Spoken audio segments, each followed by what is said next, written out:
Hi hello, അപ്പോൾ എല്ലാവർക്കും നമ്മുടെ പുതിയൊരു വീഡിയോയിലേക്ക് സ്വാഗതം. അപ്പോൾ ഇന്നത്തെ വീഡിയോ നമ്മുടെ ഒരു യാത്രയാണ് കേട്ടോ. യാത്ര എന്ന് പറഞ്ഞാൽ എനിക്കിതൊരു സ്പെഷ്യൽ യാത്രയാണ് കേട്ടോ. എൻ്റെ മോളുടെ കൂടെയുള്ള ആദ്യത്തെ ഒരു ഡ്രൈവിംഗ് യാത്ര കൂടിയാണ് കേട്ടോ ഇത്. ജീവിതത്തിൽ ഇതുപോലുള്ള ചെറിയ ചെറിയ നിമിഷങ്ങളാണ് പിന്നീടുള്ള വലിയ വലിയ സന്തോഷങ്ങളോ ഓർമ്മകളോ ഒക്കെ ആയി മാറുന്നത്. ഈ സമയത്ത് ഞാൻ അവളുടെ ചെറുപ്പകാലമാണ് കേട്ടോ ഓർത്തത്. നമ്മൾ പോലും അറിയാതെ നമ്മുടെ മക്കളൊക്കെ അത് വളർന്നു വലുതായി ഒരുപാട് കാര്യങ്ങൾ ഇങ്ങനെ ഓർക്കായിരുന്നു കേട്ടോ.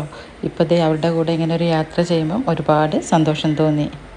കുട്ടികളെയും കൂട്ടി യാത്രയൊക്കെ പോയിരുന്ന നമ്മൾ ഇന്നിതേ അവർ വലുതായി അവരോടൊപ്പം ഒരു യാത്ര പോകുമ്പം ഒരുപാട് സന്തോഷം തോന്നി കേട്ടോ. ഇവരുടെ കുഞ്ഞുനാളിലൊക്കെ ബോബിയേട്ടൻ നാട്ടിലില്ലാതിരുന്ന സമയത്തൊക്കെ എൻ്റെ വീട്ടിലേക്കുള്ള യാത്ര അധികവും ബസ് തന്നെയായിരുന്നു കേട്ടോ. ഈ സമയത്ത് ഞാനതൊക്കെ ഒന്ന് ഓർത്തു. കാലം എത്ര വേഗമാണല്ലേ മാറുന്നത്. ഒരിക്കൽ കുഞ്ഞായിരുന്നപ്പോൾ ഇവിടെ എടുത്ത് യാത്ര പോകുന്ന സമയത്ത് ബസ്സിൽ നിന്ന് കരഞ്ഞു വാശി പിടിച്ചിട്ട് പിന്നെ ഞാനത് ടൗണിൽ നിന്ന് കുറച്ച് ദൂരം പോയിട്ടേ ഉണ്ടായിരുന്നുള്ളൂ.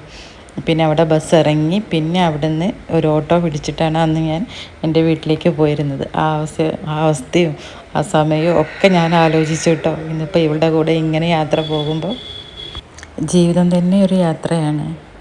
അതിൽ കൈപിടിച്ച് നടന്ന കാലത്ത് നിന്ന് നമ്മുടെ ഒപ്പം ഇരുത്തി യാത്ര ചെയ്യുന്ന ആ ഒരു കാലത്തിലേക്ക് എത്തുമ്പോൾ എന്താ പറയുക, ഒരുപാട് സന്തോഷം തോന്നിയ ഒരു നിമിഷമായിട്ടോ ഇത്. സന്തോഷം വലിയ വലിയ കാര്യങ്ങളിലല്ല, ചെറിയ ചെറിയ യാത്രകളിലും ഒക്കെയാണ് കേട്ടോ. എനിക്ക് സ്വന്തമായിട്ടൊരു കാറൊക്കെ ഓടിച്ച് പോകാൻ ഭയങ്കര ഇഷ്ടമാണ് കേട്ടോ. അപ്പം ഭയങ്കര പേടിയാണ്. അത് കാരണം ഞാൻ ഡ്രൈവിംഗ് ഒന്നും പഠിച്ചിട്ടില്ല. എങ്ങനെയോ കഷ്ടപ്പെട്ട് സ്കൂട്ടിയുടെ ഒരു ലൈസൻസ് എടുത്തു. അത്യാവശ്യം ചെറിയ ചെറിയ റോഡുകളിലൂടെ മാത്രമേ ഇപ്പോഴും ഓടിക്കുള്ളൂ കേട്ടോ. NH-ലൂടെ ഒന്നും ഓടിച്ചു പോകാൻ ഇപ്പോഴും എനിക്ക് വലിയ ധൈര്യമൊന്നും ഇല്ല കേട്ടോ. ഈ സന്തോഷ നിമിഷം നിങ്ങളിലേക്കൂടി ഒന്ന് ഷെയർ ചെയ്യണമെന്ന് തോന്നി. അപ്പോൾ ആദ്യമായിട്ടാണ് നമ്മുടെ ചാനൽ കാണുന്നതെങ്കിൽ എല്ലാവരും ഒന്ന് സപ്പോർട്ടോട് ചെയ്യണം കേട്ടോ. പിന്നെ ഇനിയിപ്പം ക്ലാസ്സൊക്കെ തുറക്കാനായി. അപ്പോൾ അതിൻ്റെ ചെറിയൊരു ഷോപ്പിംഗ് ആയിട്ടാണ് കേട്ടോ ഇന്ന് പുറത്തേക്ക് വന്നത്. അപ്പോൾ ഹൈലൈറ്റ് മാളിൽ പോയി കുറച്ച് ജീൻസും ടോപ്പും കാര്യങ്ങളൊക്കെ എടുക്കാമെന്ന് വിചാരിച്ച് അങ്ങനെ വന്നതാണ്. ചക്കരയ്ക്ക് ഇനിയിപ്പോൾ അടുത്ത ഞായറാഴ്ച കൂടിയേ ഉള്ളൂ. അത് കഴിഞ്ഞാൽ പിന്നെ ക്ലാസ്സൊക്കെ തുടങ്ങി. 2 മാസത്തെ വെക്കേഷൻ ഉണ്ടായിരുന്നു. അതും പെട്ടെന്ന് തന്നെ കടന്നു പോയി കേട്ടോ. പിന്നെ ഞായറാഴ്ച ആയതുകൊണ്ട് തന്നെ നല്ല തിരക്കായിരുന്നു കേട്ടോ. ഇതിപ്പോൾ ആ ടോൾ പാസിൻ്റെ അവിടെയുള്ള ആ ഒരു തിരക്കാണ് കേട്ടോ. അതൊക്കെ കഴിഞ്ഞ് ഞങ്ങളിതേ ഹൈലൈറ്റ് മാളിലേക്ക് എത്തി. പൂവേട്ടൻ ഇവിടുന്ന് അങ്ങോട്ട് മാറി വണ്ടി ഓട്ടാന്ന് പറഞ്ഞതാണ്. പിന്നെ ഇതുവരെ ഓടിച്ച് വന്നപ്പം ഓക്ക് കുഴപ്പമില്ല, അവൾ തന്നെ ഓടിച്ചോളാന്ന് പറഞ്ഞു. അങ്ങനെ വണ്ടിയിൽ ഞങ്ങൾ ഹൈലൈറ്റ് മാളിൽ എത്തിയിട്ടോ.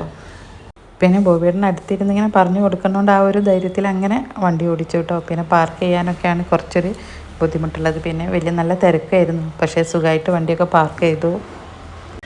ഹൈലൈറ്റ് മാളിൻ്റെ അതിൻ്റെ ഉള്ളിലുള്ള പാർക്കിംഗ് ഒക്കെ ഫുള്ളായിട്ടുണ്ട് കേട്ടോ. അത് കഴിഞ്ഞ് തൊട്ടപ്പുറത്തെ ബിൽഡിങ്ങിലായിരുന്നു പിന്നെയുള്ള പാർക്കിങ്ങൊക്കെ.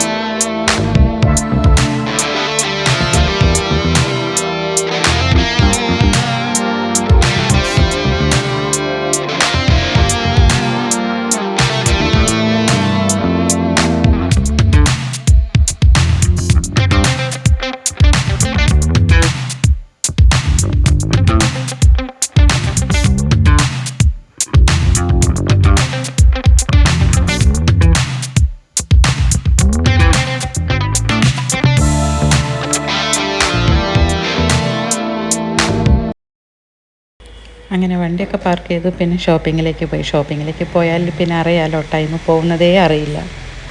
പിന്നെ മാക്സിലും വെസ്റ്റേഡിലും ഒരുവിധം എല്ലാ ഷോപ്പിലും കയറി ഇറങ്ങി കേട്ടോ.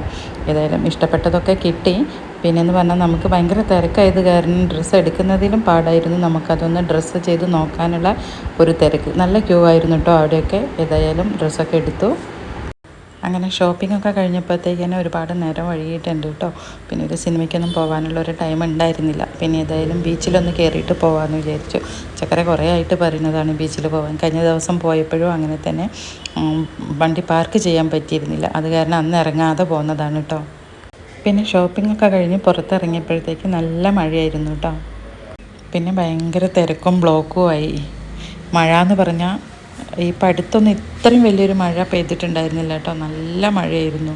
ഞങ്ങൾ പോകുമ്പോൾ ചക്കര പറയുകയും ചെയ്തു കേട്ടോ, ഈ മഴയത്ത് ഇങ്ങനെ വണ്ടി ഓടിച്ച് പോകാൻ നല്ല രസമാണ്, ദൂരെ യാത്രയൊക്കെ മഴയത്ത് ഇങ്ങനെ പോകണം എന്നിങ്ങനെ പറഞ്ഞിട്ടായിരുന്നു കേട്ടോ ഞങ്ങൾ പോയത്.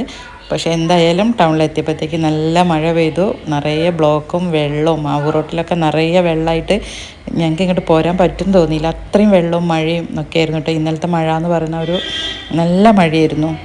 ഈ അടുത്തൊന്നും അത്രയും നല്ല മഴ കണ്ടിട്ടില്ല. ആ മഴ ആ ടൈം മുഴുവൻ ഞങ്ങൾ ടൗണിലായിരുന്നു കേട്ടോ ഇന്നലത്തെ രാത്രി. ഇത് ബീച്ച് റോഡാണ് കേട്ടോ. ആളുകളൊക്കെ എന്ന് പറഞ്ഞാൽ മഴ പെയ്തിട്ട് വിചാരിക്കാത്തൊരു മഴയാണ് കേട്ടോ. അത് കാരണം കൊടയും വണ്ടിയിലേക്ക് കയറുന്ന തിരക്കും ഒരുവിധ ആളൊക്കെ നനഞ്ഞിട്ടുണ്ട് കേട്ടോ. വണ്ടിയൊക്കെ എന്ന് പറഞ്ഞാൽ കുറച്ച് ദൂരമല്ലേ പാർക്ക് ചെയ്തത്, പിന്നെ അവിടെ നിന്ന് ഇങ്ങോട്ട് നടന്നെത്തുമ്പോഴത്തേക്ക് എല്ലാവരും നനഞ്ഞ് കുളിച്ചിട്ടുണ്ടായിരുന്നു. അന്നപ്പോൾ ആ മഴ ആസ്വദിക്കാൻ പറ്റിയില്ല, കാരണം നമുക്ക് വീട്ടിലെത്തണമല്ലോ, റോഡൊക്കെ ബ്ലോക്ക് ആവുമോ എന്താവും എന്നുള്ളൊരു സ്ഥിതിയായിരുന്നു കേട്ടോ. എന്തായാലും ഇപ്പോഴീ വോയിസ് കൊടുക്കുമ്പോൾ അന്നത്തെ ആ മഴയും ആ ഒരു യാത്രയും ഒക്കെ ഒരു നല്ലൊരു അനുഭവമായിട്ട് തോന്നി. പിന്നെ ഇന്നലെ യാത്രയൊക്കെ ചെയ്ത് കഴിഞ്ഞ് വന്നപ്പോൾ തന്നെ നല്ല തലവേദന കൂടി ഉണ്ടായിരുന്നു കേട്ടോ. അപ്പോൾ അത് കാരണം എനിക്ക് വോയിസ് കൊടുക്കാനൊന്നും നല്ലൊരു മൂഡ് ഉണ്ടായിരുന്നില്ല. പിന്നെ ഞാൻ ഈ വീഡിയോ ഇങ്ങനെ എഡിറ്റ് ചെയ്ത് കഴിഞ്ഞപ്പം ഇങ്ങനെ ചെറുതായിട്ടൊരു വോയിസൊക്കെ കൊടുത്ത് അങ്ങനെ അപ്ലോഡ് ചെയ്യാമെന്ന് വിചാരിച്ചു. പിന്നെ ഞങ്ങൾ രാത്രി ഫുഡൊക്കെ കഴിച്ച് ഇറങ്ങുമ്പോഴത്തേക്ക് മഴയൊക്കെ കഴിഞ്ഞിട്ടുണ്ടായിരുന്നു കേട്ടോ. അപ്പോൾ ഇത്രയേ ഉള്ളൂ നമ്മുടെ ഇന്നത്തെ വീഡിയോ. മറ്റൊരു വീഡിയോ വീണ്ടും കാണാം.